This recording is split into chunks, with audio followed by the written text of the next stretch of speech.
నమస్తే, welcome to Leo. మనతో ఉన్నారు పొలిటికల్ అనలిస్ట్ కట్టా కార్తిక్ గారు. నమస్తే అండి. మనం చూసుకుంటే అటు జగన్మోహన్ రెడ్డి సింగిల్ పార్టీతో సింహంలా వచ్చాడు, 151 సీట్లు కొట్టాడు అని ఒక రకమైన ఎలివేషన్ అయితే 2024 ఎన్నికల్లో ఏం జరిగింది అంటే సింహం కాస్త పిల్లయిందా ఏమో తెలియదు, మొత్తానికి 11 సీట్లకు పరిమితమైంది. ఇప్పుడు మళ్ళీ విజయ్ కూడా సేమ్ సింగిల్ పార్టీగా వచ్చేసి సింహంలాగా, అంటే వీళ్ళు అన్న దగ్గర నుంచి ఆయనకి ఉన్నటువంటి ఒక సీట్లు తగ్గిపోవడం, మద్దతు ఇచ్చే వాళ్ళు ఇవ్వకపోవడం, మొత్తానికి సీఎం అవడానికి దాదాపు 4-5 రోజులు టైం పట్టడం, ఇవి చూస్తున్నాం. సో ఇప్పుడు ఎక్కడ చూసినా సరే ఒకే రకమైన కంపారిజన్, జగన్ వర్సెస్ విజయ్. వీళ్ళిద్దరికి ఉన్నటువంటి ఒక రాజకీయ సంబంధమైనటువంటి పోలికలు ఏంటి అంటే ఏం చెప్తారు? విజయ్కి జగన్కి ఎక్కడ సంబంధం ఉంది? అసలు విజయ్ గెలుస్తాడని వైసీపీ భావించిందా? వైసీపీ ప్రచారం చేసుకున్నది డిఎంకే కోసం. రోజా వెళ్ళి అఫీషియల్గా ప్రచారం చేశారు, పెద్దిరెడ్డి వెళ్ళి ప్రచారం చేశారు, చెవిరెడ్డి భాస్కర్ రెడ్డి వెళ్ళి ప్రచారం చేశారు.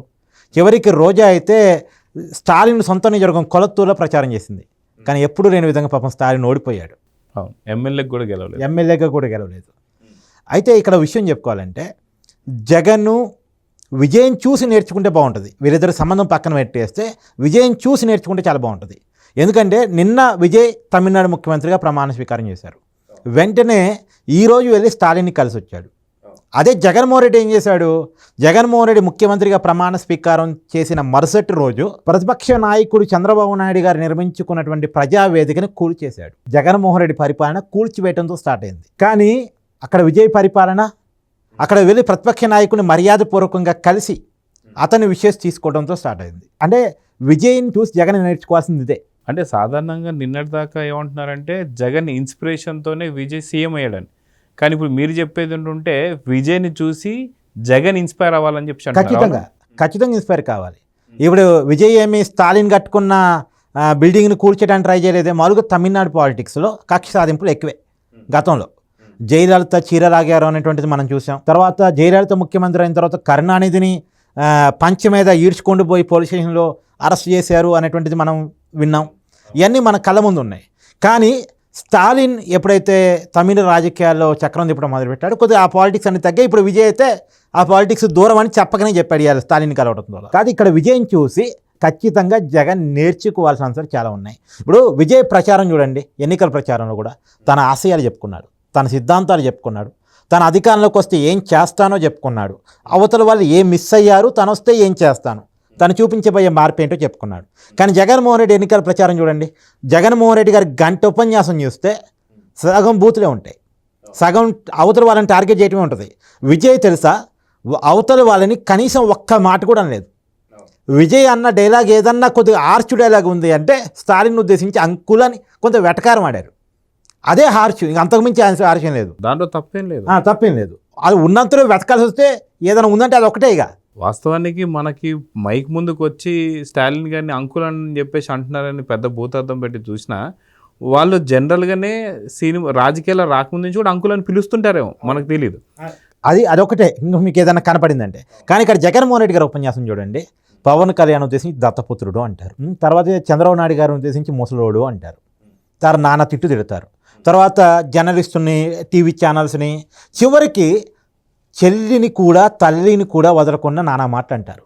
చెల్లి కట్టుకున్న చీర మీద కామెంట్ చేసినటువంటి అన్నయ్య ఎవరైనా ఉన్నారంటే రాజకీయాల్లో జగన్మోహన్ రెడ్డి. అది జగన్మోహన్ రెడ్డి నేచర్. అంటే తనతో రాజకీయంగా విభేదించిన పాపానికి చెల్లిని, తల్లిని, వాళ్ళ క్యారెక్టర్ని కూడా హననం చేయడానికి ఏమాత్రం వెనకాడని మనసత్వం జగన్మోహన్ రెడ్డిది. ఒక్క మాట కూడా అవతల వాళ్ళని పర్సనల్గా అనకుండా రాజకీయ ప్రచారం చేసినటువంటి ఘనత విజయ్ది.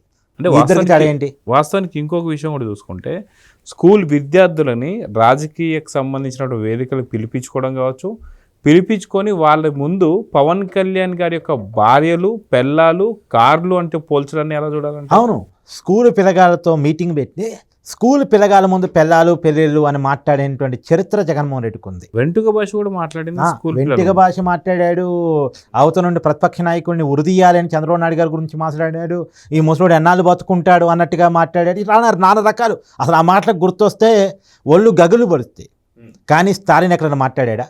అసలు ఇప్పుడు జగన్మోహన్ రెడ్డి గారి దగ్గర పోయి, ఇప్పుడు స్టాలిన్ తన ఆశయాలు చెప్పుకున్నాడు, సిద్ధాంతాలు చెప్పుకున్నాడు, లక్ష్యాలు చెప్పుకున్నాడు కదా. జగన్మోహన్ రెడ్డి గారి దగ్గర పోయి మీ సిద్ధాంతం ఏంటి అని అడగండి. సిద్ధాంతం అదంటే అది ఎలా ఉంటుంది అని అంటాడు. మీ ఆశయం ఏంటి అని అడగండి, జుట్టు గీక్కుంటాడు. జగన్మోహన్ రెడ్డి గారి ఆశయం కానీ లక్ష్యం కానీ సిద్ధాంతం కానీ ఏదైనా ఉంది అంటే అధికారం సంపాదించడం, అధికారం ద్వారా సంపదని క్రియేట్ చేసుకోవడం. ఈ రెండే జగన్మోహన్ రెడ్డి ఆశయమైన సిద్ధాంతమైన లక్ష్యమైన.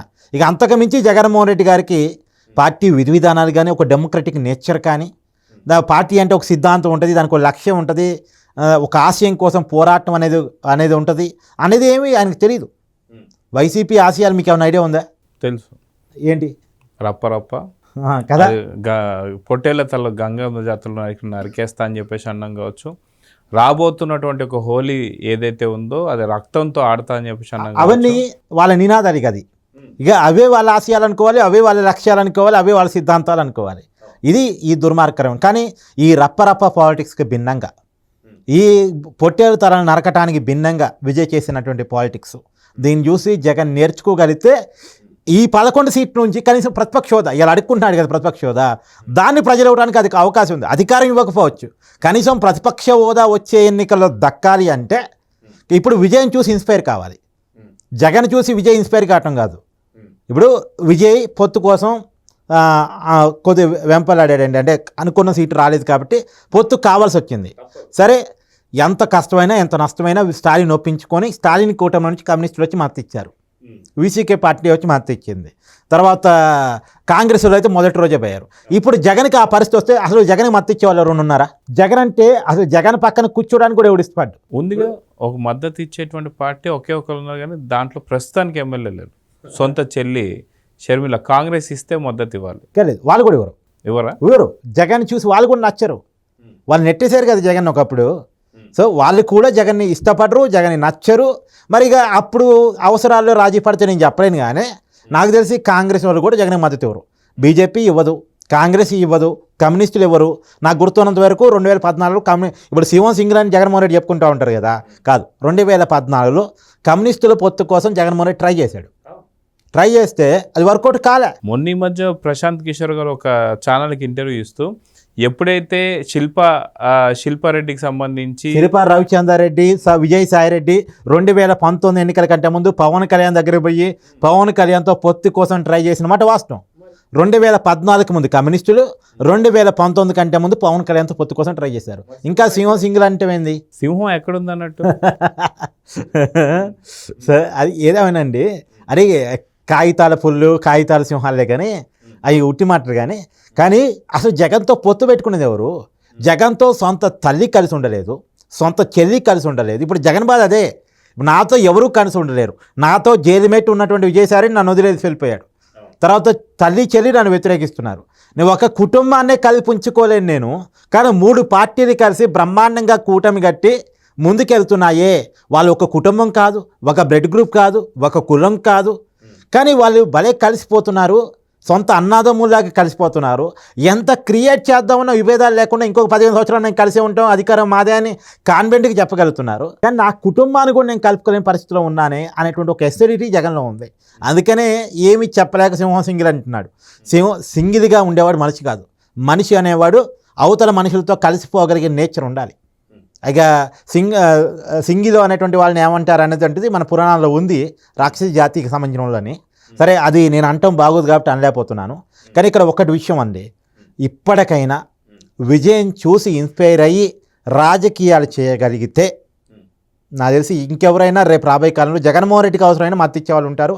జగన్మోహన్ రెడ్డిని కూడా వాళ్ళకు కూడా జగన్ కూడా ఒక నాయకుడే కదా, అది కూడా ఒక పార్టీయే కదా, ఓటేద్దాంలే అనుకునేటువంటి వాళ్ళు ఉంటారు. సో జగన్ మారాలి అని చెప్పేసి కనీసం ప్రతిపక్ష హోదా వరకైనా 2029 ఎన్నికలు కాకపోయినా 2034 ఎన్నికలకైనా వచ్చేటువంటి అవకాశం ఉంటుంది. సో జగన్ మారాల్సిన అవసరం ఉంది, విజయం చూసి నేర్చుకోవాల్సిన అవసరం ఉందని నేను అనుకుంటున్నాను. సో చూద్దామండి, ఖచ్చితంగా విజయ్ని చూసి ఖచ్చితంగా జగన్ నేర్చుకోవాల్సిన చాలా ఉంది. కానీ దీనికి విరుద్ధంగా వైసీపీ వాళ్ళు జగన్ ఇన్స్పిరేషన్ తీసుకొనే విజయ్ సీఎం అయ్యాడంటే మటుకు అందరూ కూడా దానికి కూడా మాట చెప్పాలి. విజయ్ తన ప్రచారంలో చెప్పుకున్నాడు, నాకు అవినీతి ముద్ర లేదు, అవినీతి ముద్ర ఉన్న వాళ్ళతో నాకు సంబంధం లేదు, నేను క్రిమినల్ కాదు, క్రిమినల్ బ్యాక్గ్రౌండ్ ఉన్న వాళ్ళతో నాకు సంబంధం లేదు. అది ఎవరిని ఉద్దేశించి చెప్పారని మీరు అనుకుంటున్నారు? ఆరో డిఎంకేకి సపోర్ట్ చేస్తున్న వైసీపీ గురించి మాట్లాడాడు. అంటే అన్ని లక్షణాలు వైసీపీలో కనిపిస్తున్నాడు, వైసీపీ గురించి అని చెప్పుకోవాలి. ఖచ్చితంగా ఆ రోజు డిఎంకేకి అనుకూలంగా సపోర్ట్ చేస్తూ ప్రచారం చేస్తున్నటువంటి వైసీపీ గురించే ఈ మాట మాట్లాడాడు. మరి ఇంకా జగన్ చూసి ఇన్స్పైర్ చేసుకోవడం ఏందండి? అవును. అంటే ఇక్కడ విజయ్ డైరెక్ట్గా చీ కొట్టినా సరే దాన్ని తుడుచుకొని మరి లేదు అదే లేదు నా జగన్ friend పాలిటిక్స్ని విజయ్ చూశాడు. ఏం చేయకూడదు, ఏం మాట్లాడకూడదు, ఎలా ఉండకూడదు, ఇవన్నీ జగన్ చూసి నేర్చుకున్నాడు. అంతవరకు నిజం. అవును. సో చూడండి, ఖచ్చితంగా చెడు చూడకు, చెడు వినకు, చెడు కనకు అన్నట్టుగా ఆ మూడు కూడా విజయ్ జగన్ చూసి నేర్చుకొని అది చేయలేదు, అందుకే సక్సెస్ అయ్యాడు. సో చూద్దామండి ఏం జరగబోతుంది. నమస్తే. Please subscribe to Leo News for more videos.